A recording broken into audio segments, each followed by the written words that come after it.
Hi hello ನಮಸ್ತೆ ಎಲ್ಲರಿಗೂ info media ಜಗತ್ತು ಚಾನೆಲ್ನ ಮತ್ತೊಂದು ವಿಡಿಯೋಗೆ ಸ್ವಾಗತ ಸುಸ್ವಾಗತ. ಸ್ನೇಹಿತರೆ, ಎಲ್ಲರೂ ಹೇಗಿದ್ದೀರಾ? ಎಲ್ಲರೂ ಚೆನ್ನಾಗಿದ್ದೀರಾ ಅಂದ್ಕೊಂಡಿದ್ದೀನಿ. ನಾನು ಕೂಡ ತುಂಬಾ ಚೆನ್ನಾಗಿದ್ದೀನಿ. ಎಲ್ಲರೂ ಚೆನ್ನಾಗಿದ್ದೀರಾ ಅಂದ್ಕೊಂಡು ಭಾವಿಸ್ಕೊಂಡು ಇವತ್ತಿನ ಒಂದು ವಿಡಿಯೋನ ಶುರು ಮಾಡಿಬಿಡೋಣ. ಇವತ್ತಿನ ಒಂದು ವಿಡಿಯೋದಲ್ಲಿ ಕುಂಭ ರಾಶಿ ಸ್ನೇಹಿತರೆ ವರ್ಷ ಭವಿಷ್ಯ 2026. ಸ್ನೇಹಿತರೆ, 2025 ಮುಗಿದ ನಂತರ 2026ಕ್ಕೆ ಕಾಲಿಟ್ಟಿದ್ದೇವೆ. 2025ರಲ್ಲಿ ಕಂಡಿಲ್ಲದ ಕನಸನ್ನು 2026ರಲ್ಲಿ ನೋಡುವುದಕ್ಕೆ ಹೋಗ್ತಾ ಇದ್ದೀವಿ ಸ್ನೇಹಿತರೆ. ಹಾಗಿದ್ರೆ ಕುಂಭರಾಶಿಯವರಿಗೆ ಸ್ನೇಹಿತರೆ ವ್ಯಾಪಾರ ವ್ಯವಹಾರದಲ್ಲಿ ಏನೆಲ್ಲ ಬದಲಾವಣೆಯನ್ನು ನೋಡಲಿದ್ದೀರಿ? ವರ್ಷದ ಹುಣ್ಣಿಮೆ ಬೇರೆ ಇದೆ ಸ್ನೇಹಿತರೆ. ಜನವರಿ 3ನೇ ತಾರೀಕು ಮುಗಿದ ನಂತರ ಕುಂಭರಾಶಿಯವರ ಭವಿಷ್ಯ ಹೇಗಿರಲಿದೆ, ಯಾವುದರ ಬಗ್ಗೆ ಕುಂಭರಾಶಿಯವರು ಮುನ್ನೆಚ್ಚರಿಕೆಗಳನ್ನು ತೆಗೆದುಕೊಳ್ಬೇಕು ಅನ್ನೋದನ್ನ ಸಂಪೂರ್ಣವಾಗಿ ಇದೇ ವಿಡಿಯೋದಲ್ಲಿ ತಿಳಿಸ್ಕೊಡ್ತೀನಿ. ಇದನ್ನೆಲ್ಲ ಕುಂಭರಾಶಿಯವರು ಸಂಪೂರ್ಣ ಮಾಹಿತಿಯನ್ನು ತಿಳ್ಕೋಬೇಕು, ಸಣ್ಣ ಪುಟ್ಟ ಪರಿಹಾರಗಳನ್ನು ಮಾಡಬೇಕು, ಯಾವುದರ ಬಗ್ಗೆ ಮುನ್ನೆಚ್ಚರಿಕೆಗಳನ್ನು ತೆಗೆದುಕೊಳ್ಬೇಕು ಅನ್ನೋದನ್ನ ಕಂಪ್ಲೀಟಾಗಿ ತಿಳ್ಕೋಬೇಕು ಅಂದರೆ ಎಲ್ಲೂ ಕೂಡ ವಿಡಿಯೋನ ಸ್ಕಿಪ್ ಮಾಡಬಾರ್ದು. ಅಂದರೆ ವಿಡಿಯೋನ ಕಟ್ ಮಾಡಿ ಓಡಿಸ್ಕೊಂಡೋಗಿ ನೋಡ್ತೀರಾ, ಇದು ಫುಲ್ ಇನ್ಫಾರ್ಮೇಷನ್ ಅರ್ಥ ಆಗಲ್ಲ ಸ್ನೇಹಿತರೆ. ಸೊ ಹಾಗಾಗಿ ಎಲ್ಲ ವಿಡಿಯೋದಲ್ಲೂ ತಿಳಿಸ್ತಾ ಇರ್ತೀನಿ. ಮೊದಲಿಂದ ಕೊನೆ ತನಕ ವಿಡಿಯೋನ ವಾಚ್ ಮಾಡಿ. ವಿಡಿಯೋದಲ್ಲಿ ಒಳ್ಳೆ ಮಾಹಿತಿ ಸಿಕ್ಕಿದ್ದಲ್ಲಿ ತಪ್ಪದೆ ವಿಡಿಯೋಗೊಂದು ಲೈಕ್ ಕೊಟ್ಟು, ಇನ್ನೂ ನನ್ನ ಚಾನಲ್ನ ಸಬ್ಸ್ಕ್ರೈಬ್ ಮಾಡ್ಕೊಂಡಿಲ್ಲ ಅಂದರೆ ಇನ್ಫಾ ಮೀಡಿಯಾಗೆ ಸಬ್ಸ್ಕ್ರೈಬ್ ಆಗಿ ನಿಮ್ಮ ಅಭಿಪ್ರಾಯಗಳನ್ನು ಕಮೆಂಟ್ ಬಾಕ್ಸಲ್ಲಿ ತಿಳಿಸಿ. ಯಾರೆಲ್ಲ ಸಬ್ಸ್ಕ್ರೈಬ್ ಮಾಡ್ಕೊಂಡಿದ್ದೀರಾ ಅವ್ರಿಗೆ ಥ್ಯಾಂಕ್ ಯು ಸೋ ಮಚ್ ಅಂತ ಹೇಳ್ತಾ ಸ್ನೇಹಿತರೆ, ನಿಮಗೂ ಮತ್ತು ನಿಮ್ಮ ಕುಟುಂಬಕ್ಕೆ ಹೊಸ ವರ್ಷದ ಆರ್ಥಿಕ ಶುಭಾಶಯಗಳು ಅಂತ ಹೇಳ್ತಾ ವಿಡಿಯೋನ ಶುರು ಮಾಡಿಬಿಡೋಣ. ಹೌದು, ಕುಂಭರಾಶಿಯವರಿಗೆ ಜನವರಿ 3ನೇ ತಾರೀಕು ಮುಗಿದ ನಂತರ ಗುರುವಿನಿಂದ ಕಾದಿದೆ ಅಚ್ಚರಿ ಬದಲಾವಣೆ. ವರ್ಷ ಪೂರ್ತಿ ಸಿರಿ ಸಂಪತ್ತು ಅಂತಲೇ ಹೇಳ್ಬೋದು. ಹಾಗಿದ್ರೆ ಗುರುವಿನಿಂದ ಏನೆಲ್ಲ ಅದೃಷ್ಟವನ್ನು ನೋಡಲಿದ್ದೀರಿ? 2026ರ ಹೊಸ ವರ್ಷದ ಹೊಸ್ತಿಲಲ್ಲಿ ನಾವಿದ್ದೇವೆ. ವೈದಿಕ ಜ್ಯೋತಿಷ್ಯ ಶಾಸ್ತ್ರದ ಪ್ರಕಾರ ಸ್ನೇಹಿತರೆ, ಕುಂಭರಾಶಿಯವರಿಗೆ 2026ರ ಹೊಸ ವರ್ಷ ಹೇಗಿರಲಿದೆ? ಉದ್ಯೋಗದ ಕ್ಷೇತ್ರದಲ್ಲಿ ಇರುವವರ ಬೆಳವಣಿಗೆ ಹೇಗಿರಲಿದೆ? ವಿದ್ಯಾರ್ಥಿಗಳಿಗೆ ಈ ವರ್ಷ ಶುಭದಾಯಕವೇ? ವ್ಯಾಪಾರಸ್ಥರಿಗೆ ಜ್ಯೋತಿಷ್ಯ ದಿಕ್ಸೂಚಿ ಹೇಗಿದೆ? ಕೌಟುಂಬಿಕ ಜೀವನ ಹೇಗಿರಲಿದೆ? ನಿಮ್ಮ ಆರೋಗ್ಯ ಆರ್ಥಿಕ ಸ್ಥಿತಿಯಲ್ಲಿ ಶುಭ ಫಲಗಳು ಇದೆಯಾ ಎನ್ನುವ ವಾರ್ಷಿಕ ರಾಶಿ ಫಲವನ್ನು ತಿಳಿಸ್ಕೊಡ್ತಾ ಹೋಗ್ತೀನಿ. ಸ್ನೇಹಿತರೆ, 2025ರ ರಾಶಿ ಫಲದ ಪ್ರಕಾರ ಯಾವ ತಿಂಗಳು ಬೆಟರ್ ಇದೆ ಕುಂಭರಾಶಿಯವರಿಗೆ? ಈ ವರ್ಷವು ಆತ್ಮಾವಲೋಕನದ ಹೊಸ ಆರಂಭವಿರುತ್ತದೆ. ಈ ವರ್ಷವು ಕುಂಭರಾಶಿಯವರಿಗೆ ಆರಂಭದಿಂದಲೇ ಸ್ನೇಹಿತರೆ ಹೆಚ್ಚಿನ ಜವಾಬ್ದಾರಿಗಳನ್ನು ತರುತ್ತದೆ. ಜನವರಿ 1ರಿಂದ ಶನಿ ವರ್ಷವಿಡೀ 2ನೇ ಮನೆಯಲ್ಲಿ ಇರುತ್ತಾರೆ. ಆದ್ದರಿಂದ ನೀವು ಆರ್ಥಿಕ ವಿಷಯಗಳಲ್ಲಿ ಸಂಯಮವನ್ನು ಕಾಯ್ದುಕೊಳ್ಳಬೇಕಾಗುತ್ತದೆ. ಕುಟುಂಬದ ಜೀವನದಲ್ಲಿ ಕೆಲವು ಗೊಂದಲಗಳು ಮತ್ತು ತೊಂದರೆಗಳು ಸಹ ಇರುತ್ತವೆ. ಜುಲೈ 27ರಿಂದ ಶನಿಯ ಹಿಮ್ಮೆಟ್ಟುವಿಕೆ ಚಲನೆಯಿಂದಾಗಿ ಆಗಸ್ಟ್, ಸೆಪ್ಟೆಂಬರ್, ಅಕ್ಟೋಬರ್ ಮತ್ತು ನವೆಂಬರ್ನಲ್ಲಿ ಆರ್ಥಿಕ ಒತ್ತಡಗಳು, ಕೌಟುಂಬಿಕ ಜವಾಬ್ದಾರಿಗಳು ಮತ್ತು ಮಾನಸಿಕ ಒತ್ತಡ ಹೆಚ್ಚಾಗಬಹುದು. ಈ ಅವಧಿಯಲ್ಲಿ ನಿರ್ಧಾರಗಳಲ್ಲಿ ವಿಳಂಬವಾಗುವಂತಹ ಸಾಧ್ಯತೆ ಇದೆ. ಆದರೆ ಇದು ನಿಮ್ಮ ಸ್ವಯಂ ನಿಯಂತ್ರಣ ಮತ್ತು ತಾಳ್ಮೆಯನ್ನು ಸಹ ಪರೀಕ್ಷಿಸುತ್ತದೆ. ಡಿಸೆಂಬರ್ 11, 2026ರಿಂದ ಶನಿಯ ನೇರ ಚಲನೆಯೊಂದಿಗೆ ವರ್ಷದ ಅಂತಿಮ ಹಂತದಲ್ಲಿ ಸ್ಥಿರತೆ ಮರಳುತ್ತದೆ ಅಂತಲೇ ಹೇಳಬಹುದು ಮತ್ತು ಸ್ಥಗಿತಗೊಂಡ ಯೋಜನೆಗಳು ಕ್ರಮೇಣ ವೇಗವನ್ನು ಪಡೆಯುತ್ತವೆ ಸ್ನೇಹಿತರೆ. ಇನ್ನು ವರ್ಷದ ಬಹುಪಾಲು ರಾಹು ಮತ್ತು ಕೇತುವಿನ ಪ್ರಭಾವವು ನಿಮ್ಮ ವ್ಯಕ್ತಿತ್ವ ಮತ್ತು ಸ್ನೇಹಿತರೆ ನಿಮ್ಮ ಜವಾಬ್ದಾರಿ ಮತ್ತು ಸಂಬಂಧಗಳ ಮೇಲೆ ಕೇಂದ್ರೀಕರಿಸುತ್ತದೆ. ಜನವರಿ 2026ರಿಂದ ನವೆಂಬರ್ 2026ರವರೆಗೆ ರಾಹು ಲಗ್ನದಲ್ಲಿ ನವೆಂಬರ್ 2026ರವರೆಗೆ ರಾಹು ಲಗ್ನದಲ್ಲಿ 1ನೇ ಮನೆಯಲ್ಲಿ ಮತ್ತು ಕೇತು 7ನೇ ಮನೆಯಲ್ಲಿ ಇರುತ್ತಾರೆ. ಇದರಿಂದಾಗಿ ನಿಮ್ಮ ನಿರ್ಧಾರ ತೆಗೆದುಕೊಳ್ಳುವಿಕೆ ಮತ್ತು ಸಂಬಂಧಗಳಲ್ಲಿ ಸಮತೋಲನವನ್ನು ಕಾಯ್ದುಕೊಳ್ಳುವುದು ಅತ್ಯಗತ್ಯ. ಇದು ಮಾನಸಿಕ ಒತ್ತಡವನ್ನು ಕಡಿಮೆ ಮಾಡುತ್ತದೆ ಮತ್ತು ನಿಮ್ಮ ಪ್ರಾಯೋಗಿಕ ದೃಷ್ಟಿಕೋನವನ್ನು ಬಲಪಡಿಸುತ್ತದೆ ಅಂತಲೇ ಹೇಳಬಹುದು. ಸ್ನೇಹಿತರೆ, ಕುಂಭರಾಶಿಯವರು ಹಣಕಾಸಿನಲ್ಲಿ, ವ್ಯಾಪಾರದಲ್ಲಿ, ವ್ಯವಹಾರದಲ್ಲಿ, ವೃತ್ತಿಯಲ್ಲಿ, ನಿಮ್ಮ ಆರೋಗ್ಯದಲ್ಲಿ, ಇನ್ನು ವಿದ್ಯಾರ್ಥಿಗಳ ಬಗ್ಗೆ ತಿಳಿಸ್ಕೊಡ್ತಾ ಹೋಗ್ತೀನಿ ಸ್ನೇಹಿತರೆ. ಈ ಅದೃಷ್ಟ ರಾಶಿ ನಿಮ್ಮ ಕುಟುಂಬದಲ್ಲಿ ಮತ್ತು ನಿಮ್ಮ ಸ್ನೇಹಿತರಲ್ಲಿ ಇದ್ದರೆ ತಡ ಮಾಡೋದು ಬೇಡ, ಅವರು ಕೂಡ ಈ ವಿಡಿಯೋನ ಶೇರ್ ಮಾಡಿ. ಯಾಕಂದರೆ ನಿಮ್ಮ ಕಡೆಯಿಂದ ಅವರ ಅದೃಷ್ಟ ಭವಿಷ್ಯವನ್ನು ಅವರು ಕೂಡ ತಿಳ್ಕೊಂಡಂಗಾಗುತ್ತೆ. ಕಮೆಂಟ್ ಬಾಕ್ಸಲ್ಲಿ ಓಂ ಶಾಂ ಶನೇಶ್ವರಾಯ ನಮಃ ಅಂತ ಕಮೆಂಟ್ ಮಾಡಿ. ಗುರು ರಾಘವೇಂದ್ರ ಮಂತ್ರವನ್ನು ಹಾಕಿ ಸ್ನೇಹಿತರೆ ಕಮೆಂಟ್ ಬಾಕ್ಸಲ್ಲಿ. ಯಾಕಂತಂದರೆ ಗುರುವಾರದ ದಿನ ಹೊಸ ವರ್ಷ ಶುರುವಾಗಿದೆ ಸ್ನೇಹಿತರೆ. ಪೂಜ್ಯಾಯ ರಾಘವೇಂದ್ರಾಯ ಸತ್ಯಧರ್ಮರತಾಯ ಚ ಭಜತಾಂ ಕಲ್ಪವೃಕ್ಷಾಯ ನಮತಾಂ ಕಾಮಧೇನಿವೆ ಅನ್ನೋ ಕಮೆಂಟ್ ಹಾಕಿ ಸ್ನೇಹಿತರೆ. ಗುರುರಾಯರ ಅನುಗ್ರಹದಿಂದ ನಿಮ್ಮ ಜೀವನದಲ್ಲಿ ಎಷ್ಟೇ ಕಷ್ಟಗಳು, ಸಮಸ್ಯೆಗಳು, ಅಡೆತಡೆಗಳು ಇದ್ದಲ್ಲಿ ಅವೆಲ್ಲವೂ ಸಂಪೂರ್ಣವಾಗಿ ನಿವಾರಣೆಯಾಗಲಿ ಅಂತ ಕೇಳ್ಕೊತಾ ವಿಡಿಯೋನ ಸ್ಟಾರ್ಟ್ ಮಾಡ್ತಾ ಹೋಗೋಣ. ಮೊದಲನೇದಾಗಿ ಆರ್ಥಿಕತೆ. ನಿಮ್ಮ ಹಣಕಾಸಿನ ಬಗ್ಗೆ ಆರ್ಥಿಕತೆ ಅಂದರೆ ಕುಂಭರಾಶಿಯವರಿಗೆ 2026 ಆರ್ಥಿಕ ವಿಷಯಗಳಲ್ಲಿ ಸಂಯಮ ಮತ್ತು ದೀರ್ಘಕಾಲೀನ ಯೋಜನೆಯನ್ನು ಸೂಚಿಸುತ್ತದೆ. ವರ್ಷವಿಡೀ 2ನೇ ಮನೆಯಲ್ಲಿ ಶನಿಯ ಸಂಚಾರವು ಆದಾಯ ಮತ್ತು ವೆಚ್ಚದಲ್ಲಿ ಸಮತೋಲನವನ್ನು ಪ್ರೇರೇಪಿಸುತ್ತದೆ ಮತ್ತು ಉಳಿತಾಯದ ಮೇಲೆ ಕೇಂದ್ರೀಕರಿಸುತ್ತದೆ. ವರ್ಷದ ಆರಂಭದಲ್ಲಿ ಆರ್ಥಿಕ ಸ್ಥಿತಿಗಳು ಸ್ಥಿರವಾಗಿರುತ್ತವೆ, ಆದರೆ ವೆಚ್ಚಗಳನ್ನು ನಿಯಂತ್ರಿಸುವುದು ಅಗತ್ಯವಾಗಿರುತ್ತದೆ. ಜನವರಿ 1ರಿಂದ ಜೂನ್ 2ರವರೆಗೆ ಗುರು 5ನೇ ಮನೆಯಲ್ಲಿ ಇರುವುದರಿಂದ ಹೂಡಿಕೆಗಳು, ಶಿಕ್ಷಣ ಅಥವಾ ಸೃಜನಶೀಲ ಕೆಲಸಕ್ಕೆ ಸಂಬಂಧಿಸಿದ ವೆಚ್ಚಗಳು ಮತ್ತು ಲಾಭಗಳು ಎರಡೂ ಕೂಡ ಸಾಧ್ಯ. ಜೂನ್ 2ರ ನಂತರ 6ನೇ ಮನೆಗೆ ಗುರುವಿನ ಪ್ರವೇಶವು ನಿಯಮಿತ ವೆಚ್ಚಗಳನ್ನು ಹೆಚ್ಚಿಸಬಹುದು. ಇದು ಬಜೆಟ್ ನಿರ್ವಹಣೆಯನ್ನು ನಿರ್ಣಾಯಕವಾಗಿಸುತ್ತದೆ. ಜುಲೈ 27ರಿಂದ ಶನಿಯ ಹಿಮ್ಮೆಟ್ಟುವಿಕೆಯ ಚಲನೆಯ ಆಗಸ್ಟ್ ಮತ್ತು ನವೆಂಬರ್ನಲ್ಲಿ ಹಣಕಾಸಿನ ಅಡೆತಡೆಗಳು ಮತ್ತು ವಿಳಂಬ ಪಾವತಿಗಳಿಗೆ ಕಾರಣವಾಗಬಹುದು. ವರ್ಷದ ಕೊನೆಯಲ್ಲಿ ಸ್ನೇಹಿತರೆ, ಡಿಸೆಂಬರ್ 11ರ ನಂತರ ಶನಿಯ ನೇರ ಚಲನೆಯು ಆರ್ಥಿಕ ಸ್ಥಿರತೆಯನ್ನು ಮರಳಿ ತರುತ್ತದೆ ಮತ್ತು ಪರಿಸ್ಥಿತಿ ಸುಧಾರಿಸುತ್ತದೆ ಅಂತಲೇ ಹೇಳ್ಬೋದು ನಿಮ್ಮ ಹಣಕಾಸಿನಲ್ಲಿ. ಇನ್ನು ಅದೇ ರೀತಿ ನಿಮ್ಮ ವೃತ್ತಿ ಜೀವನದಲ್ಲಿ ಜನವರಿ 1ರಿಂದ ಸ್ನೇಹಿತರೆ ಮುಂದಿನ ದಿನಗಳಲ್ಲಿ ಏನೆಲ್ಲ ಅದೃಷ್ಟದ ಫಲಗಳನ್ನು ಗಳಿಸಲಿದ್ದೀರಿ, ಯಾವುದರ ಬಗ್ಗೆ ಎಚ್ಚರಿಕೆ ವಹಿಸಬೇಕು ಅನ್ನೋದನ್ನ ನೋಡ್ತಾ ಹೋಗೋಣ. ಕುಂಭರಾಶಿಯವರಿಗೆ ಈ ವರ್ಷ ವೃತ್ತಿ ಕ್ಷೇತ್ರದಲ್ಲಿ ಜವಾಬ್ದಾರಿ, ಸ್ಪರ್ಧೆ ಮತ್ತು ಕ್ರಮೇಣ ಪ್ರಗತಿಯ ವರ್ಷವಾಗಿರುತ್ತದೆ.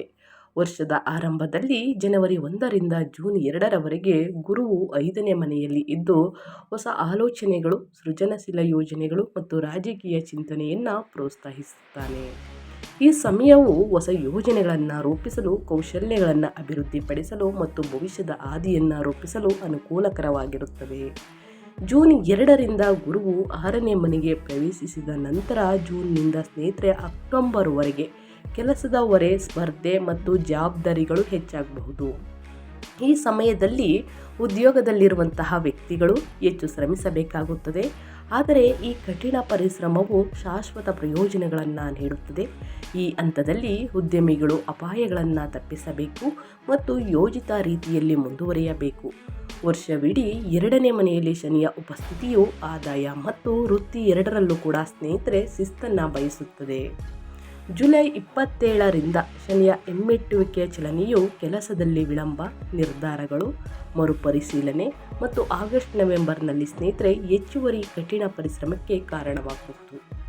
ಡಿಸೆಂಬರ್ 11ರ ನಂತರ ಶನಿಯ ನೇರ ಚಲನೆಯು ವರ್ಷದ ಕೊನೆಯಲ್ಲಿ ವೃತ್ತಿ ಸಂಬಂಧಿತ ವಿಷಯಗಳಿಗೆ ಸ್ಪಷ್ಟತೆ ಮತ್ತು ಸ್ಥಿರತೆಯನ್ನು ತರುತ್ತದೆ. ಅದೇ ರೀತಿ ಸ್ನೇಹಿತರೆ, ನಿಮ್ಮ ವೈವಾಹಿಕ ಜೀವನದಲ್ಲಿ ಏನೆಲ್ಲ ಬದಲಾವಣೆಯನ್ನು ನೋಡಲಿದ್ದೀರಿ, ಕುಂಭರಾಶಿಯವರು ಯಾವುದರ ಬಗ್ಗೆ ಮುನ್ನೆಚ್ಚರಿಕೆಗಳನ್ನು ತೆಗೆದುಕೊಳ್ಬೇಕು ಅನ್ನೋದನ್ನ ನೋಡೋದಾದರೆ 2026ರ ವರ್ಷವು ನಿಮ್ಮ ವೈವಾಹಿಕ ಜೀವನಕ್ಕೆ ವಿಶೇಷವಾಗಿರುತ್ತದೆ. ಆದರೂ ಇದು ನಿಮ್ಮ ವೈವಾಹಿಕ ಜೀವನಕ್ಕೆ ಸ್ವಲ್ಪ ಸವಾಲಿನದತ್ತವಾಗಿರಬಹುದು.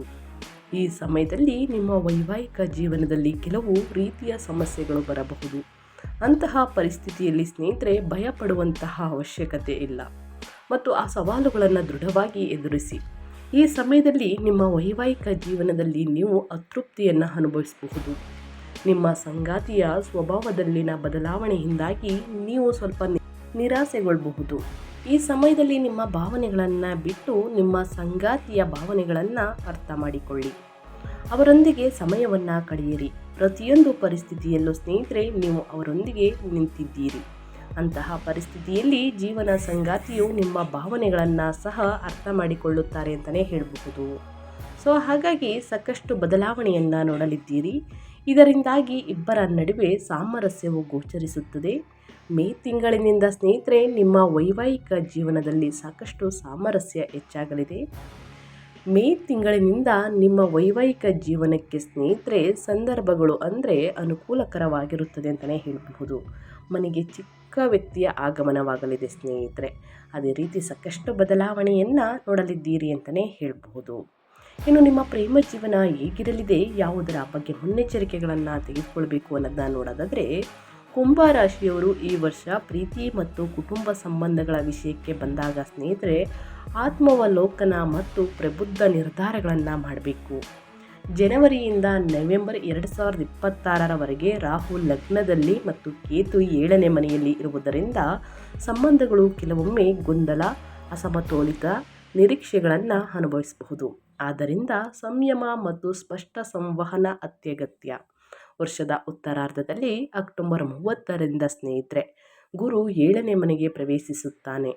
ಇದು ನವೆಂಬರ್ ಮತ್ತು ಡಿಸೆಂಬರ್ನಲ್ಲಿ ಸುಧಾರಿತ ಸಂಬಂಧಗಳು, ಹೆಚ್ಚಿದ ತಿಳುವಳಿಕೆ ಮತ್ತು ಸಹಕಾರಕ್ಕೆ ಕಾರಣವಾಗುತ್ತದೆ. 2026ರ ಕುಂಭರಾಶಿ ಚಕ್ರದ ಜಾತಕದ ಪ್ರಕಾರ ಸಂಬಂಧಗಳು ಉಳಿಯಲು ತಾಳ್ಮೆ ಮತ್ತು ಸೂಕ್ಷ್ಮತೆಯನ್ನು ಕಾಪಾಡಿಕೊಳ್ಳುವುದು ಅತ್ಯಗತ್ಯ. ಒಟ್ಟಾರೆಯಾಗಿ ಹೇಳಬೇಕು ಅಂದರೆ ಸ್ನೇಹಿತರೆ, ಮಿಶ್ರ ಫಲಿತಾಂಶವನ್ನು ನೋಡಲಿದ್ದೀರಿ ನಿಮ್ಮ ಪ್ರೇಮ ಜೀವನದಲ್ಲಿ. ಅದೇ ರೀತಿ ಮುಂದಿನದಾಗಿ ಹೇಳೋದಾದರೆ ಶಿಕ್ಷಣದ ಬಗ್ಗೆ ಕುಂಭರಾಶಿಯ ವಿದ್ಯಾರ್ಥಿಗಳು ಏನೆಲ್ಲ ಫಲಿತಾಂಶವನ್ನು ನೋಡಲಿದ್ದೀರಿ, ಯಾವುದರ ಬಗ್ಗೆ ಮುನ್ನೆಚ್ಚರಿಕೆಗಳನ್ನು ತೆಗೆದುಕೊಳ್ಬೇಕು ಅನ್ನೋದನ್ನ ನೋಡ್ತಾ ಹೋಗೋಣ. ಕುಂಭರಾಶಿಯ ವಿದ್ಯಾರ್ಥಿಗಳಿಗೆ ಈ ವರ್ಷ ಕಠಿಣ ಪರಿಶ್ರಮ, ಏಕಾಗ್ರತೆ ಮತ್ತು ಕ್ರಮೇಣ ಯಶಸ್ಸಿನ ವರ್ಷವಾಗಿರುತ್ತದೆ. ಜನವರಿ 1ರಿಂದ ಜೂನ್ 2, 2026ರವರೆಗೆ ಸ್ನೇಹಿತರೆ ಗುರುವು 5ನೇ ಮನೆಯಲ್ಲಿ ಇರುತ್ತಾರೆ. ಶಿಕ್ಷಣ, ಸ್ಪರ್ಧಾತ್ಮಕ ಪರೀಕ್ಷೆಗಳು ಮತ್ತು ಸೃಜನಶೀಲ ವಿಷಯಗಳಿಗೆ ಯಶಸ್ಸಿಗೆ ಸಹಾಯವನ್ನು ಮಾಡುತ್ತಾನೆ. ಇದು ಹೊಸ ವಿಷಯಗಳನ್ನು ಸ್ನೇಹಿತರೆ ಕಲಿಯಲು ಮತ್ತು ಆತ್ಮವಿಶ್ವಾಸವನ್ನು ಬೆಳೆಸಲು ಸೂಕ್ಷ್ಮ ಸಮಯ. ಜೂನ್ 2ರ ನಂತರ ಗುರುವು 6ನೇ ಮನೆಗೆ ಪ್ರವೇಶಿಸುತ್ತಾನೆ. ಅಧ್ಯಯನದಲ್ಲಿ ಒತ್ತಡ ಮತ್ತು ಶಿಸ್ತಿನ ಅಗತ್ಯವನ್ನು ಹೆಚ್ಚಿಸುತ್ತಾನೆ. ಈ ಹಂತದಲ್ಲಿ ಸ್ಥಿರ ಅಭ್ಯಾಸ ಮತ್ತು ಸಂಯಮ ನಿರ್ವಹಣೆ ಅತ್ಯಗತ್ಯ. ವರ್ಷದ ಕೊನೆಯ ಭಾಗದಲ್ಲಿ 7ನೇ ಮನೆಗೆ ಗುರುವಿನ ಪ್ರವೇಶವು ಮಾರ್ಗದರ್ಶಕರು ಮತ್ತು ಶಿಕ್ಷಕರಿಂದ ಬೆಂಬಲವನ್ನು ತರುತ್ತದೆ. ಸ್ನೇಹಿತರೆ, ಪ್ರತಿದಿನ ಅಧ್ಯಯನಕ್ಕೆ ಗಮನ ಕೊಡುವ ಮುನ್ನ ಸ್ನೇಹಿತರೆ ಗುರು ಹಿರಿಯರಿಗೆ ಗೌರವಿಸುವುದು ಬಹಳ ಮುಖ್ಯ. ಪ್ರತಿದಿನ ವಿದ್ಯಾರ್ಥಿಗಳು ಹನುಮಾನ್ ಚಾಲಿಸವನ್ನು ಓದಿ ಸ್ನೇಹಿತರೆ ಏಕಾಗ್ರತೆ ಅಂದರೆ ಅಧ್ಯಯನದ ಕಡೆ ಏಕಾಗ್ರತೆ ಹೆಚ್ಚಾಗಲಿದೆ. ಅಧ್ಯಯನವನ್ನು ಮಾಡುವುದಕ್ಕೆ ಒಲವು ಹೆಚ್ಚಾಗಲಿದೆ. ಸೋಷಿಯಲ್ ಮೀಡಿಯಾ ಈ ರೀತಿ ಸ್ಪರ್ಧಾತ್ಮಕ ಪರೀಕ್ಷೆಗಳಲ್ಲಿ ಸ್ನೇಹಿತರೆ ಸಾಕಷ್ಟು ಆಸಕ್ತಿಯಿಂದ ಓದ್ತಾ ಇದ್ದೀರ ಅಂತಲೇ ಹೇಳ್ಬೋದು. ಅದೇ ರೀತಿ ಸ್ನೇಹಿತರೆ ನಿಮ್ಮ ಆಸಕ್ತಿ ಏಕಾಗ್ರತೆ ಒಂದೇ ಕಡೆ ಇರಬೇಕು ಅಂತಂದರೆ ಪ್ರತಿದಿನ ಹನುಮಾನ್ ಚಾಲಿಸವನ್ನು ಓದಿ ಭಯ, ನಿರ್ಭಯ, ಆತಂಕವೆಲ್ಲವೂ ದೂರವಾಗಲಿದೆ ಅಂತಲೇ ಹೇಳ್ಬೋದು. ಮಂಗಳವಾರ ಸ್ನೇಹಿತರೆ ಹನುಮಂತನಿಗೆ ಪೂಜೆಯನ್ನು ಮಾಡಿಸಿ ಹನುಮಂತನನ್ನು ಪ್ರಾರ್ಥಿಸಿ ಕುಳಿತಾಗಲಿದೆ. ಇನ್ನು ನಿಮ್ಮ ಆರೋಗ್ಯದ ಬಗ್ಗೆ ಹೇಳೋದಾದರೆ ಏನೆಲ್ಲ ಬದಲಾವಣೆಯನ್ನು ಕುಂಭರಾಶಿಯವರು ನೋಡಲಿದ್ದೀರಿ, ಯಾವುದರ ಬಗ್ಗೆ ಮುನ್ನೆಚ್ಚರಿಕೆಗಳನ್ನು ತೆಗೆದುಕೊಳ್ಬೇಕು ಅನ್ನೋದನ್ನ ನೋಡೋದಾದರೆ 2026ನೇ ವರ್ಷವು ಕುಂಭರಾಶಿಯವರಿಗೆ ಆರೋಗ್ಯದ ವಿಷಯದಲ್ಲಿ ಸಮತೋಲನ ಮತ್ತು ಜಾಗೃತಿಯನ್ನು ಬಯಸುತ್ತದೆ. ಜನವರಿಯಿಂದ ನವೆಂಬರ್ 2026ರವರೆಗೆ ರಾಹು ಲಗ್ನದಲ್ಲಿ ಇರುವುದರಿಂದ ಮಾನಸಿಕ ಚಡಪಡಿಕೆ ಮತ್ತು ಅನಿಯಮಿತ ದಿನಚರಿ ಉಂಟಾಗಬಹುದು. ಅನಿಯಮಿತ ದಿನಚರಿ ಅಂದರೆ ಸ್ನೇಹಿತರೆ ಸಣ್ಣ ಪುಟ್ಟ ಅಡೆತಡೆಗಳು ಆಗಿರ್ಬೋದು. ಸ್ನೇಹಿತರೆ ಸಣ್ಣ ಪುಟ್ಟ ನಿಮ್ಮ ಆರೋಗ್ಯದಲ್ಲಿ ಸಾಕಷ್ಟು ಸಣ್ಣ ಪುಟ್ಟ ಸಮಸ್ಯೆಗಳು ಎದುರಾಗಬಹುದು ಅಂತಲೇ ಹೇಳ್ಬೋದು. ಸೊ ಹಾಗಾಗಿ ಅದರ ಬಗ್ಗೆ ಎಚ್ಚರಿಕೆ ವಹಿಸಿ. ಆದ್ದರಿಂದ ಸ್ನೇಹಿತರೆ ಮೆಡಿಟೇಷನನ್ನು ಮಾಡಿ, ಯೋಗ ಮಾಡಿ, ಧ್ಯಾನವನ್ನು ಮಾಡಿ, ಸಾಕಷ್ಟು ವಿಶ್ರಾಂತಿ ಅಗತ್ಯ. ಒತ್ತಡದಿಂದ ನಿಮ್ಮ ಆರೋಗ್ಯ ಸಾಕಷ್ಟು ಹಾಳಾಗಲಿದೆ ಸ್ನೇಹಿತರೆ. ಇತ್ತೀಚಿನ ದಿನಗಳಲ್ಲಿ ಸಿಕ್ಕಾಬಟ್ಟೆ ಸ್ನೇಹಿತರೆ ಒತ್ತಡ ಇದರಿಂದ ನಿಮ್ಮ ಆರೋಗ್ಯದ ಮೇಲೆ ಎಫೆಕ್ಟ್ ಬೀಳುತ್ತೆ. ಸೊ ಹಾಗಾಗಿ 5ನೇ ಮನೆಯಲ್ಲಿ ಗುರುವಿನ ಉಪಸ್ಥಿತಿಯಿಂದಾಗಿ ಜನವರಿ 1ರಿಂದ ಜೂನ್ 2 ಮತ್ತು 2026ರವರೆಗೆ ಮಾನಸಿಕ ಶಕ್ತಿ ಉತ್ತಮವಾಗಿರುತ್ತದೆ. ಆದರೆ ಜೂನ್ 2ರ ನಂತರ ಗುರು 6ನೇ ಮನೆಗೆ ಪ್ರವೇಶಿಸಿದಾಗ ಆರೋಗ್ಯದ ಬಗ್ಗೆ ಎಚ್ಚರಿಕೆಯನ್ನು ಹೆಚ್ಚಿಸಬೇಕಾಗುತ್ತದೆ. ಜುಲೈ 27ರಿಂದ ಡಿಸೆಂಬರ್ 11, 2026ರವರೆಗಿನ ಶನಿಯ ಹಿಮ್ಮುಖ ಹಂತದಲ್ಲಿ ನೀವು ದಣಿವು ಮತ್ತು ಒತ್ತಡವನ್ನು ಅನುಭವಿಸುತ್ತೀರಿ. ವರ್ಷದ ಅಂತ್ಯದ ವೇಳೆಗೆ ಆರೋಗ್ಯವು ಕ್ರಮೇಣ ಸುಧಾರಿಸುತ್ತದೆ ಅಂತಲೇ ಹೇಳ್ಬೋದು ಕುಂಭರಾಶಿಯವರಿಗೆ. ಸ್ನೇಹಿತರೆ, ಒಟ್ಟಾರೆ ಭವಿಷ್ಯದ ಪ್ರಕಾರ ಏನೆಲ್ಲ ಬದಲಾವಣೆಯನ್ನು ನೋಡಲಿದ್ದೀರಿ ನಿಮ್ಮ ವೃತ್ತಿ ಜೀವನದಲ್ಲಿ, ವ್ಯಾಪಾರ ವ್ಯವಹಾರದಲ್ಲಿ, ಹಣಕಾಸಿನಲ್ಲಿ, ಶಿಕ್ಷಣದ ಬಗ್ಗೆ ಒಟ್ಟಾರೆಯಾಗಿ ತಿಳಿಸ್ಕೊಟ್ಟಿದ್ದೀನಿ. ಏನೆಲ್ಲ ಬದಲಾವಣೆಯನ್ನು ನೋಡಲಿದ್ದೀರಿ, ಯಾವುದರ ಬಗ್ಗೆ ಮುನ್ನೆಚ್ಚರಿಕೆಗಳನ್ನು ತೆಗೆದುಕೊಳ್ಬೇಕು ಅನ್ನೋದನ್ನ, ಅದೇ ರೀತಿ ಸಣ್ಣ ಪುಟ್ಟ ಪರಿಹಾರಗಳನ್ನು ತಿಳಿಸ್ಕೊಡ್ತೀನಿ. ಈ ಪರಿಹಾರಗಳನ್ನು ಮಾಡುವುದರಿಂದ ನಿಮ್ಮ ಸಮಸ್ಯೆಗಳು ಕ್ರಮೇಣವಾಗಿ ಕಡಿಮೆಯಾಗಲಿದೆ. ಸ್ನೇಹಿತರೆ, ಗ್ರಹಗಳ ಸಂಚಾರದ ಸಮಯದಲ್ಲಿ ಮತ್ತು ಗ್ರಹಗಳ ಅನುಕೂಲಕ್ಕೆ ತಕ್ಕಂತೆ ಸ್ನೇಹಿತರೆ ಈ ಪರಿಹಾರಗಳನ್ನು ಮಾಡಬೇಕಾಗುತ್ತದೆ. ಪ್ರತಿ ಮಂಗಳವಾರ ಹನುಮಂತನನ್ನು ಪೂಜಿಸಿ ಹನುಮಾನ್ ಚಾಲಿಸವನ್ನು ಹೇಳುವುದು ಬಹಳ ಮುಖ್ಯ. ಪ್ರತಿ ಭಾನುವಾರ ಅಥವಾ ಭಾನುವಾರದಂದು ಸ್ನೇಹಿತರೆ ಸೂರ್ಯ ದೇವರಿಗೆ ಅಗ್ರವನ್ನು ನೀಡಿ ಹೃದಯ ಶ್ರೋತ್ರವನ್ನು ಹೇಳಿ, ಅಂದರೆ ಆದಿತ್ಯ ಹೃದಯ ಶ್ರೋತ್ರವನ್ನು ಹೇಳುತ್ತಾ ಅಗ್ರವನ್ನು ನೀಡಿ ಸೂರ್ಯ ನಮಸ್ಕಾರವನ್ನು ಮಾಡಿ ನಿಮ್ಮ ಆರೋಗ್ಯದಲ್ಲಿ ಏನೇ ಸಮಸ್ಯೆಗಳಿದ್ರೂ ಕೂಡ ಕಡಿಮೆಯಾಗಲಿದೆ. ಅದೇ ರೀತಿ ಸ್ನೇಹಿತರೆ, ಅಡೆತಡೆಗಳು ಸಮಸ್ಯೆಗಳು ಎದುರಾದಲ್ಲಿ ಶನಿವಾರದಂದು ಸ್ನೇಹಿತರೆ ಬಡವರಿಗೆ ನಿರ್ಗತಿಕರಿಗೆ ಕಪ್ಪು ವಸ್ತುಗಳನ್ನು ದಾನ ಮಾಡಿ. ಕಪ್ಪು ವಸ್ತುಗಳನ್ನು ದಾನ ಮಾಡುವುದರಿಂದ ಶನಿ ದೇವರಿಗೆ ಸ್ನೇಹಿತರೆ ಕಪ್ಪು ವಸ್ತುಗಳು ಪ್ರಿಯವಾಗಿರಲಿದೆ. ಸೊ ಹಾಗಾಗಿ ಉದ್ದಿನ ಬೇಳೆ, ಕಪ್ಪು ಬಟ್ಟೆ, ಕಪ್ಪು ಎಳ್ಳು, ಸಾಸಿವೆ ಎಣ್ಣೆ ಈ ರೀತಿ ದಾನ ಮಾಡಿ, ಕಪ್ಪು ಛತ್ರಿ ಈ ರೀತಿ ದಾನ ಮಾಡುವುದು ಒಳಿತು. ಸೊ ಹಾಗಾಗಿ ತಪ್ಪದೇ ಈ ಸಣ್ಣ ಪುಟ್ಟ ಪರಿಹಾರಗಳನ್ನು ಮಾಡಿ ಅಂತ ಹೇಳ್ತಾ ನಾನು ವಿಡಿಯೋನ ಎಂಡ್ ಮಾಡಿ ಮತ್ತೊಂದು ವಿಡಿಯೋದಲ್ಲಿ ಸಿಗ್ತೀನಿ. ನಿಮಗೂ ಮತ್ತು ನಿಮ್ಮ ಕುಟುಂಬಕ್ಕೆ ತುಂಬಾ ಒಳ್ಳೆಯದಾಗಲಿ. ತುಂಬ ರಾಶಿಯವರಿಗೆ ಈ ವಿಡಿಯೋದಲ್ಲಿ ಸಂಪೂರ್ಣ ಮಾಹಿತಿ ಸಿಕ್ಕಿದ್ದಲ್ಲಿ, ಈ ವಿಡಿಯೋ ಯೂಸ್ಫುಲ್ ಅನಿಸಿದ್ದಲ್ಲಿ ವಿಡಿಯೋಗೆ ಲೈಕ್ ಕೊಟ್ಟು, ಸಬ್ಸ್ಕ್ರೈಬ್ ಆಗಿಲ್ಲ ಅಂತಂದರೆ ಇನ್ಫಾರ್ಮಿಡಿಗೆ ಸಬ್ಸ್ಕ್ರೈಬ್ ಆಗಿ ನಿಮ್ಮ ಅಭಿಪ್ರಾಯಗಳನ್ನು ಕಮೆಂಟ್ ಬಾಕ್ಸಲ್ಲಿ ತಿಳಿಸಿ ಅಂತ ಹೇಳ್ತಾ, ಮತ್ತೊಮ್ಮೆ ಸ್ನೇಹಿತರೆ ಎಲ್ಲರಿಗೂ ಹ್ಯಾಪಿ ನ್ಯೂ ಇಯರ್ ಅಂತ ಹೇಳ್ತಾ ಮತ್ತೊಂದು ವಿಡಿಯೋ ಜೊತೆ ಮತ್ತೊಂದು ಹೊಸ ಅಪ್ಡೇಟಲ್ಲಿ ಸಿಗ್ತೀನಿ. Thank you for watching.